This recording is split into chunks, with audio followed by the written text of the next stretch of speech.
Luda, ini adalah FlyDigi di Warp 3. Salah satu gamepad yang cukup menarik.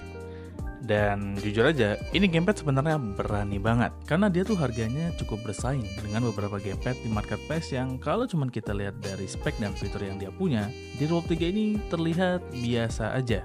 Dan setelah nyobain langsung, ya sekitar semingguan ini, gua dengan pede bilang, yang mungkin akan terdengar seperti di endorse ya, ini gamepad beneran worth it. Pertama kita intip dulu ya apa aja yang akan kita dapatkan dalam paket pembeliannya. Di sini kita akan mendapatkan box yang desainnya simple banget dan ini gue cukup suka sih. Dan di dalamnya kita akan mendapatkan USB dongle 2,4 GHz, dapat kabel USB Type-C, suara-suara cinta, dan of course kita dapat FlyDigi di Warp 3. Oke, kalau kita ngomongin secara looks-nya, di Warp 3 ini simple dan minimalis. Dengan warna white to grey-nya ini yang memanjakan mata banget buat gue pribadi. Dan dia ini no RGB, I love it. Satu-satunya lampu yang ada di gamepad ini adalah indikator light yang nyempil di bagian sini. Nah, di Warp 3 ini menggunakan layout Xbox dan bentukannya itu lumayan ergonomik ya. Buat tangan gue sih ini super duper nyaman. Dan selama pakai ini dengan durasi yang cukup lama, gue sih tidak mengalami isu. Itu karena dia memang punya grip yang enak banget. Di bagian belakang, plus di bagian bumper dan triggernya, ini menggunakan dot texture. Jadi ketika bersentuhan dengan kulit tangan gue, itu nyaman banget dan juga grippy. Sedangkan untuk bagian depan, ini mulus. Tapi permukaannya sendiri, ini masih sedikit rock atau agak kasar. So, gripnya tuh nggak licin-licin amat, walaupun tangannya mulai basah. Jadi ya ini udah lumayan nyaman. Plus bobot yang dia punya juga ringan banget loh. Jadi dipakai untuk durasi yang cukup lama, ini udah enak banget. Gua tuh ngerasain gamepad dengan bobot seringan ini terakhir, itu kayaknya gamepad yang di range harga 200 ribuan. Ringan sih, tapi untuk kualitasnya itu beneran kerasa murahan. But di Warp 3 ini punya build quality yang bagus banget loh. Molding dan finishingnya ini bener-bener diperhatikan dengan sangat serius, yang menghasilkan rasa nyaman di tangan gue selama gue menggunakan di Warp 3 ini. Begitupun juga pas lu neken tombol-tombol yang ada di Warp 3 ini. Satisfying.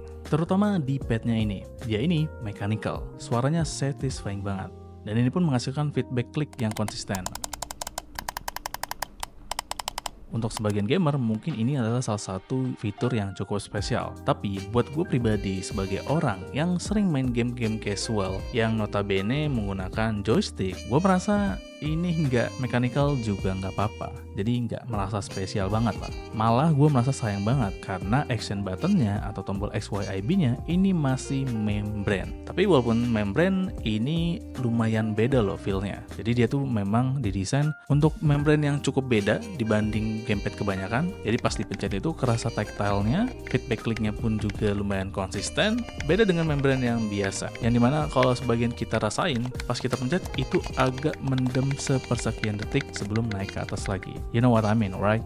Oke lah ya, next kita bahas bumpernya. Ini udah enak banget sih bumpernya. Lumayan soft pas kita pencet, dan mau ditekan bagian dalam atau luar, ini udah tetap responsif. Dan untuk triggernya, dia ini udah Hall effect tentunya. Udah smooth, presisi, and no dead zone tentu saja. Ya walaupun agak disayangkan untuk di harga segini, kita nggak dapat fitur adjustable trigger, alias travel distance-nya ya fix segini-segini aja. Tapi ya menurut gue ini masih oke lah. Atau untuk sensitivitasnya itu bisa kita atur lagi nanti di dedicated software-nya. Kita akan bahas dedicated software-nya nanti ya, karena gue mau bahas satu poin menarik lagi dari di Warp 3 ini. Dan ya, ini adalah bagian yang paling enak dari gamepad yang satu ini, yaitu joystick-nya.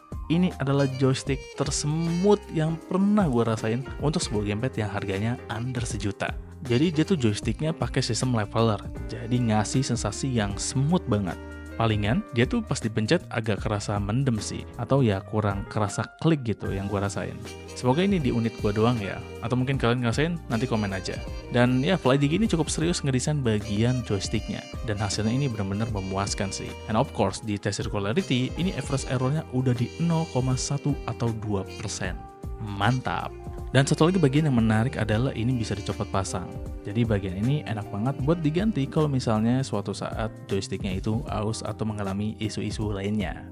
Nah, berdasarkan pengalaman, ketika pertama kali menggunakan gamepad yang satu ini, gue akan langsung merekomendasikan kalian untuk menginstal aplikasi dari FlyDigi yaitu Space Station. Di sini banyak banget yang bisa kita setting lagi. Kita bisa atur sensitivitas trigger maupun joysticknya. Bisa atur gyroscope juga, bahkan sampai key mapping. Oh ya, Di gamepad ini ada dua button makro yang ada di bagian belakang gamepad, yang posisinya ini udah cukup pas dan kerasa natural buat jari tengah gua resting di sini. Jadi pas gua mencet pun juga tidak terlalu effort lah ya, kerasa natural aja. Gue suka sih.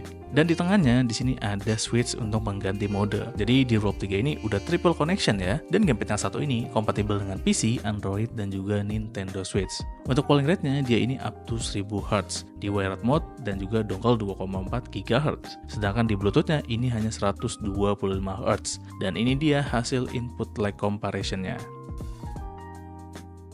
So, gamepad yang satu ini untuk gaming udah enak banget sih. Bahkan bisa dipakai juga buat main di game kompetitif. Tinggal atur aja settingannya di FlyDigi Space Station supaya kalian bisa GG gaming di game kompe yang kalian mainkan. Jadi itu dia di Rob 3 dari FlyDigi.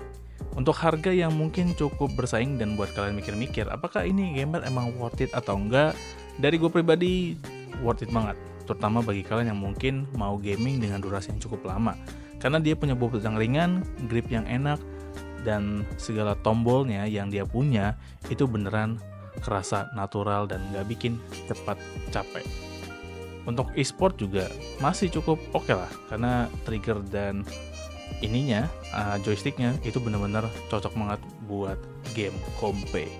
Tapi ya dari kalian sendiri bagaimana? Apakah worth it atau enggak untuk gamepad yang satu ini di harga segitu? Tapi kalau kalian udah tertarik, langsung aja ya cek link yang ada di deskripsi. So mungkin segitu aja untuk video kali ini. Video ini pasti ada salahnya, jadi jangan ragu buat kalian untuk koreksi di kolom komentar. Dan ya, terima kasih telah menonton video ini. Jangan lupa like, share, and subscribe jika memang kalian suka video ini. So, sekian dari gue Fakih dan kita akan bertemu lagi di video berikutnya.